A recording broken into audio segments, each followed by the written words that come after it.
bienvenue sur ma chaîne pour votre lecture intuitive de ce mois de juillet 2022. J'espère que tout le monde se porte très très bien. Merci bien d'être là, merci pour votre présence. Alors, qu'avons-nous ici pour voir? On va mettre ça là pour que vous puissiez tout voir comme il faut. On en a plein. Est-ce que vous voyez? Oui, plus ou moins. Hein. Comme ça, voilà, là, c'est plus évident. Voilà. Alors, on a en arcane majeur, qu'est-ce qu'on a? On a Sa Majesté le Soleil dans ce que vous voulez le plus. On a l'ermite dans le défi que vous avez à relever. Vous aimeriez être au soleil alors que le défi, il est plutôt d'aller creuser dans ce qui est pas forcément obscur, c'est pas ça, c'est pas le diable, mais dans tout ce qui est beaucoup plus intime, alors que le soleil invite plus à s'exposer. Après, on a ici en fin de mois aussi le magicien. D'accord pour vous? Très bien ça. Alors, sinon, on a des bâtons, des épées, des coupes. Il n'y a pas de denier.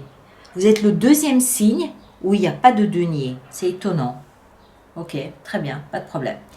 Alors, l'énergie qui vous influence ce mois de juillet 2022, signe Scorpion, ascendant Scorpion ou signe lunaire en Scorpion, c'est le pape.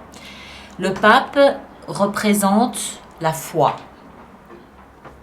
La foi en soi, la foi en sa vie, la foi en ses engagements, la foi en sa légitimité aussi. Le pape nous parle également d'investissement, investissement à long terme. Le pape nous parle de tradition, nous parle de stabilité, de socle. C'est l'ancrage aussi, le pape, c'est l'équilibre, l'ancrage dans la vie, c'est la confiance. La légitimité et la confiance que l'on a, la foi, il n'y a pas d'autre mot, la foi que l'on met en soi, dans sa vie, dans ce qu'on fait, dans ce qu'on veut, dans ses rêves, voilà. Comme c'est une énergie, une influence de l'extérieur, quelque part, la vie, le destin, l'univers, ce que vous voulez, quelque part, la vie vous pousse à vous interroger sur la foi que vous avez dans ce que vous êtes en train de vivre ou de faire. D'accord? Est-ce que vous croyez à ce que vous faites? Est-ce que vous croyez à ce que vous êtes en train de mettre en place? Avez-vous foi dans ce que vous faites? Votre énergie à vous, elle est un petit peu en bisbille. On a la 9 d'épée et on a la 5 de bâton. Alors, la 9 d'épée, c'est une énergie qui n'est pas très sympathique. C'est une énergie un peu de pensée, de réflexion, de conversation avec soi-même, avec son âme, un peu anxiogène, un peu inquiet, un peu méfiant, un peu apeuré, un peu... Voilà, on n'est pas bien avec ses pensées, on n'est pas à l'aise avec ses pensées, on essaye de comprendre d'où vient ce malaise, pourquoi ce malaise est là, il nous empêche de dormir la nuit, il nous empêche d'être serein, tranquille et reposé. Ok, pas trop grave parce que tout de suite derrière on a la 5 de bâton. 5 de bâton, c'est une énergie, d'après moi, qui nous pousse à nous rebeller. Je relève un défi. D'accord? C'est le challenge, c'est le défi qui est là. C'est comme si, imaginons qu'il y a un poste qui vous intéresse. Il y a un poste qui vous intéresse. Vous apprenez, donc au début, vous êtes un peu inquiet, anxieux, voilà comment ça va se passer et tout. Et vous apprenez en fait que vous êtes 4 ou 5 sur le coup. Ça vous inquiète d'autant plus. Vous y pensez la nuit, ça vous empêche de dormir. Mon Dieu, si je ne l'ai pas, qu'est-ce qui se passe? Ou comment je peux faire pour l'avoir? Enfin, vous comprenez. Voyez un petit peu le type d'atmosphère anxiogène autour de ça, sans pour autant que ce soit dramatique non plus. Et à un moment donné, vous vous énervez. Vous tapez du poing sur la table et vous dites, bon, stop, ça suffit.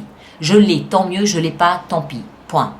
D'accord? Vous comprenez? C'est une espèce d'expression, d'expulsion d'un trop-plein d'énergie, ou alors c'est le défi que vous avez à relever et vous décidez de vous retrousser les manches et d'y aller parce que je le veux, donc je vais donner le meilleur de moi-même et je vais y aller. C'est la 5 de bâton, c'est un peu un défi, c'est un peu le défi de celui qui se prépare à gagner quelque chose. Donc il met un dernier coup de collier pour réussir quelque chose. D'accord? Ce que vous désirez le plus, c'est le bonheur, la joie, le soleil, la lumière, la compréhension peut-être aussi sur un événement. Moi, je crois que c'est tout simplement l'accès au bonheur. tout simplement. Vous voulez un peu d'apaisement, vous voulez un peu de tranquillité d'esprit, vous voulez un peu de repos, vous voulez un peu de soleil après des périodes peut-être un petit peu plus difficiles. Et c'est peut-être là où le pape ici vient vous interroger pour déjà savoir à quoi ressemblerait le bonheur selon vous. C'est quoi pour vous le bonheur? Est-ce que c'est avoir cette chose pour laquelle vous combattez? J'ai pris l'exemple du poste de travail, mais ça peut être autre chose. Ça peut être pour une maison, ça peut être pour un partenaire, ça peut être pour, je ne sais pas, une formation, ça peut être autre chose. Mais vous voulez atteindre une forme de stabilité, enfin même pas de stabilité, de bonheur. Voilà, de bonheur. Ce qui va vous aider, c'est la reine de coupe. Alors, la reine de coupe, ça peut être vous, signe de poisson, parce que la reine de coupe, elle peut nous parler d'un personnage, d'un signe d'eau, cancer, poisson, scorpion. Le fait que ce soit une reine fait ressortir le principe féminin. Le principe féminin de la reine de coupe, c'est l'infirmière par excellence, c'est l'aide à domicile par excellence, c'est la maman allaitante par excellence, c'est tout ce côté très maternant, très allaitant d'un personnage, d'une personne, s'il s'agit d'une personne. D'accord? Donc il peut y avoir dans votre environnement ce mois de juillet quelqu'un qui joue ce rôle-là pour vous. Ça peut même être votre maman ou votre papa, hein, parce qu'il n'y a pas de genre, hein, là on est bien d'accord, tout le monde, même les hommes ont un principe féminin en eux, c'est une évidence. Donc ça pourrait être quelqu'un qui joue ce rôle d'infirmière ou d'infirmier protecteur, allaitant, à l'écoute, maternant, rassurant. Vous voyez, c'est une énergie très empathique, très intuitive, très sensible, très versée dans les émotions. Maintenant, si ce n'est pas une tierce personne, ça peut parfaitement être vous parce que vous êtes aussi signe d'eau. Donc, vous pouvez prendre cette énergie de la reine de coupe et devenir en fait pour vous-même le meilleur pansement, le meilleur soin que vous puissiez avoir. C'est-à-dire être très à l'écoute de vos émotions, être très à l'écoute de votre enfant intérieur, être très à l'écoute de ce qui se passe à l'intérieur de vous. Vous vous questionnez là peut-être sur cette foi que vous pourriez avoir. Vous êtes conscient ici de vouloir gagner une bataille, vouloir gagner un conflit. Vous êtes conscient que cette énergie un peu anxiogène dans laquelle vous baignez, elle ne vous est pas très profitable, donc vous essayez de compenser en vous donnant beaucoup d'amour. Vous voulez vous rapprocher à tout prix de ce bonheur, vous vous demandez peut-être comment y arriver. Eh bien, comment y arriver? Les cartes ici vous donnent cette réponse en étant très doux et très douce avec vous-même. Soyez ce principe maternant pour vous-même, dans un premier temps. Très à l'écoute de vos émotions. Soyez un pansement pour vous-même, dans tous les sens du terme. D'accord? Le défi que vous aurez à relever et qui est dans la même lignée, c'est l'ermite. L'ermite, c'est cette énergie qui vous invite à vous retirer dans votre grotte pour vous interroger sur le sens de votre vie. L'ermite, il va chercher la lumière. La lumière, c'est la compréhension. On a le pape qui nous rappelle la même chose et on a dans une moindre mesure le soleil qui nous parle aussi de compréhension, de lumière, d'éclairage sur un sujet ou sur un autre. L'éclairage peut-être sur votre destinée, sur votre vie, sur votre chemin, sur ce que vous voulez, où vous en êtes et comment atteindre ce bonheur qui vous intéresse tant. L'ermite, il vous invite à vous retirer, à être un petit peu face à vous-même et puis à vous interroger sur le sens de la vie, sur le sens de ce que vous vivez, sur le sens des épreuves. Quel est le sens des épreuves que vous avez traversées? Pourquoi? Qu'est-ce que vous en avez appris? Comment vous êtes-vous enrichi à travers ces leçons que la vie vous a données? L'ermite, il vous pousse à vous interroger aussi sur la nature humaine elle-même. Comment sont les hommes? Quel est le côté positif et le côté négatif des hommes, y compris de vous-même? D'accord? Où est-ce que vous en êtes sur votre parcours d'humanité, de compréhension de l'humanité? C'est dans le défi. Donc je dirais qu'avec cette énergie de l'extérieur qui vous invite et le défi ici qui vous invite dans la même direction, il y a beaucoup d'interrogations autour de quelle est ma place dans la vie, ou quelle est la place de ma vie sur cette planète, sur cette terre en ce moment, ce mois de juillet. C'est une interrogation ici que vraisemblablement vous semblez vous poser. On continue. Dans la vie sentimentale, on a le chevalier d'épée. Alors, le chevalier d'épée, il représente, alors l'épée, l'action, la communication, qu'elle soit écrite ou verbale, et le chevalier représente l'action. En d'autres termes, beaucoup d'actions de communication. Ça peut être des SMS, ça peut être des textos, enfin c'est la même chose, ça peut être des appels, ça peut être des écrits, ça peut être, voilà, il y a beaucoup de communication, beaucoup de mots échangés avec quelqu'un, ici au niveau sentimental. Le chevalier d'épée est dénué de toute forme de douceur. Il peut être brutal, il peut être abrupt, il peut être froid, métallique. Il est direct, d'accord? Il va pas s'embêter à prendre des gants et à faire des ronds de jambes. Quand il a quelque chose à dire, il le dit. Et le chemin le plus court, c'est la plus sûre façon d'y arriver, d'accord? Donc, action rapide et communication. Du coup, ça peut aussi nous parler d'Internet. Comme on est dans la vie sentimentale, ça peut nous parler de rencontres sur Internet au niveau sentimental. Mais il n'y a pas forcément c'est pas forcément enrobé de chocolat ni de chantilly, d'accord? On va droit au but. Bon, c'est quelquefois pas plus mal, hein, non plus. Après, la vie professionnelle, on est à la croisée des chemins. 2 de bâton. 2 de bâton, il va falloir choisir une direction. Il semble peut-être que ce choix de direction peut être un choix de métier, un choix de travailler pour différentes enseignes, un choix de fonction. C'est peut-être lié à cette grande interrogation sur quelle est votre place dans la vie actuellement, qui peut aussi ça peut se traduire par qu'est-ce que j'ai envie de faire de ma vie professionnelle, quelle est ma mission, quel est mon travail, quel est le travail qui me conviendrait le mieux, où est-ce que j'en suis dans ma carrière professionnelle, quelle direction est-ce que je dois prendre. Ça peut parfaitement être lié à un choix professionnel que vous avez à faire. Soit rester où vous êtes, soit changer, prendre une autre direction, oui, d'accord, mais laquelle? Moi, j'ai l'impression que c'est très lié au domaine professionnel où vous avez vraiment la possibilité peut-être, ou l'envie tout au moins, de changer de direction, de changer de carrière, mais ça implique de savoir comment vous vous définissez dans votre vie et ça implique de savoir où est le travail qui vous conviendrait le mieux, dans lequel vous trouveriez votre bonheur, d'une certaine façon.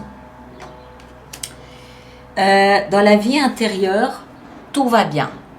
Donc, ça montre bien que cet épisode ici d'interrogation sur où est-ce que j'en suis dans ma vie, où est-ce que je vais et tout, c'est une phase qui est, je pense, destinée parce qu'elle ne vous perturbe pas intérieurement. Intérieurement, vous êtes bien. Vous avez le roi de bâton, vous êtes solide comme un roi, d'accord? Vous n'avez plus rien à prouver, enfin, plus rien à prouver aux autres peut-être, mais pas à vous-même. Le roi dans la vie intérieure signifie pour moi que vous êtes mature, vous êtes responsable de votre vie, vous êtes responsable de vos engagements, vous savez qui vous êtes, vous savez ce que vous voulez, vous, à l'intérieur de vous, peut-être pas au niveau professionnel, mais vous savez qui vous êtes et comment vous vous définissez vous-même. Maintenant, ça veut dire peut-être aussi que vous avez atteint une certaine maturité, vous, dans votre vie d'une façon globale, et que ça vous interroge sur la suite du chemin à prendre. Parce que vous êtes bien conscient qu'il y a une évolution qui est possible. Oui, mais laquelle? D'accord? Donc en tout cas, à l'intérieur de vous, vous êtes bien, vous êtes stable, vous avez le roi, donc maturité, responsabilité de ma vie, je suis enthousiaste face à moi-même, je suis dans l'euphorie, enfin l'euphorie, il ne faut pas non plus exagérer, mais disons que je suis en phase avec moi-même, je suis fière de moi, il y a un peu d'orgueil, d'ego, mais dans un sens sain. C'est pas malsain, c'est dans un sens positif du genre, je sais ce que je suis capable de faire, je me connais. D'accord? Je ne mets pas la barre trop haut, mais je la mets pas tout en bas non plus. Parce que je sais ce que j'ai fait, je sais ce que je suis capable de réaliser. Donc, moi, ça me fait comprendre que face à votre âme, vous êtes dans une situation saine. Donc c'est pas c'est pas votre légitimité, c'est pas votre foi en vous qui est en cause. C'est peut-être plutôt qu'est-ce que je fais de ma vie aujourd'hui. Je sais qui je suis. Voilà, il y a 2-3 choses qui peuvent se présenter. Qu'est-ce que je fais de tout ça? Où est-ce que je peux prétendre aller? Qu'est-ce que je peux prétendre réussir là maintenant? D'accord? Il y a une interrogation existentielle ici pour vous. Et en fin de mois, on a le chevalier de coupe et on a le magicien. Alors, le chevalier de coupe, c'est le même chevalier que celui que vous avez dans la vie sentimentale, sauf que celui-ci, cette fois-ci, il est dans l'émotion. Il est même gorgé d'émotions. Le chevalier de coupe, c'est un chevalier, c'est une énergie qui est très romantique, très fleur bleue, très guimauve, très poète, je pousse la chansonnette pour déclarer ma flamme. Il y a beaucoup d'émotions ici. Alors, ça peut être interprété de plusieurs façons. La première, ça peut être, vous êtes subitement, en fin de mois, vous vous rendez compte que vos émotions sont très actives en vous. Et ça vous donne peut-être envie de partager vos émotions avec une tierce personne. Ça peut être dans votre vie sentimentale, mais ça peut aussi être juste avec vous-même. Parce que pour moi, ce mois ici, il est très connecté à vous-même. Il est très connecté à vos émotions, à qui vous êtes. Je vous rappelle que le meilleur moyen de traverser ce mois de juillet, c'est d'être très maternant avec vous-même. D'accord? Donc, vous pouvez pousser le côté maternant envers vous-même en étant très attentif, très attentionné à vous-même, j'allais dire amoureux de vous-même, d'une certaine façon. Beaucoup dans la douceur, dans le coton, dans la ouate pour vous-même, d'accord? Et puis le magicien, ou alors envers une tierce personne. Et puis le magicien nous explique ici que vous manifestez la loi de l'attraction. Pour moi, le magicien me fait comprendre que vous ressortez ici de l'ermite de la grotte en ayant compris où vous voulez aller, en ayant compris qui vous êtes exactement et ce que vous avez dans votre escarcelle, et ce que vous voulez faire désormais de votre vie. À partir du moment où vous savez ce que vous voulez faire de votre vie, qu'elle soit professionnelle ou globale, vous manifestez ce désir, vous attirez la loi de l'attraction à vous en manifestant ce que vous désirez dans votre vie. D'accord? Alors, on va faire notre extension avec tout ça. Alors, je rappelle pour les personnes pour qui cette lecture fait résonance qu'il existe une extension, un approfondissement qui se trouve dans la boutique de mon site internet alice-nicolas.com. Et tous ceux qui vont régulièrement se procurer des extensions, je vous rappelle qu'il existe un programme d'abonnement aux extensions de 3 mois, de 6 mois ou d'1 an. Et économiquement, c'est quand même plus intéressant pour vous. Et toutes les informations se trouvent dans la rubrique abonnement du site internet. Superbe impératrice avec le pape. Magnifique. Durant l'extension, on peut en rajouter des cartes aussi si j'estime que c'est nécessaire. Hein. La grande prêtresse, superbe, là aussi. Le soleil dans ce que vous désirez le plus. La lune, 3 arcanes majeures là pour l'instant. Hein. La reine de coupe, dans ce qui va vous aider, on a la force, 4 arcanes majeures. Waouh! Que ça! L'ermite, dans le défi que vous avez à relever, on a la 3 de denier. Ouais, c'est un mois qui est très concentré sur vous-même, vous face à vous-même. Le chevalier d'épée dans la vie sentimentale, voilà, 5 de coupe. Là, il y a 2-3 petites choses à régler. 2 de bâton dans la vie professionnelle, on a la 4 de denier. Le roi de bâton dans la vie spirituelle, on a le chevalier d'épée, le même qu'on avait ici, dans la vie sentimentale. Et en fin de mois, on a 10 d'épée. La fin d'un cycle difficile. Ok, on va voir tout ça. Voilà mes chers. Merci de partager, de liker, de laisser vos commentaires pour les autres personnes du signe ascendant ou lune en scorpion comme vous. Si vous le pouvez, allez voir votre signe ascendant, votre signe lunaire pour compléter la lecture. Merci de partager, de liker. d'accord, et de vous abonner si ce n'est pas déjà fait. Et puis, on se retrouve au courant du mois de juillet pour une petite fenêtre sur soi, d'accord. Merci à chacun d'entre vous, portez-vous bien et à très bientôt. Merci bien.